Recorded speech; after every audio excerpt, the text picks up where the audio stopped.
চাউলে কোনো ভিটামিন আছে চটপটি বানাই খাইলাম ভাত তো শাক না খাইলেও চলবে বাবামণি ও বাবামণি এদিকে আস আম্মু মিঠু মিঠু মিঠুর ঠোঁট বেশি লাল না পেঁপে বেশি লাল দেখি তো পেঁপে বেশি লাল না মিঠুর ঠোঁটই লাল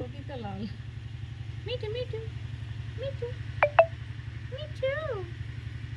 মিঠু মিঠু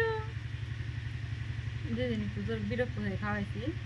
মিঠু আমার প্রতি প্রেম চলে গেছে তো বুঝে না মিঠু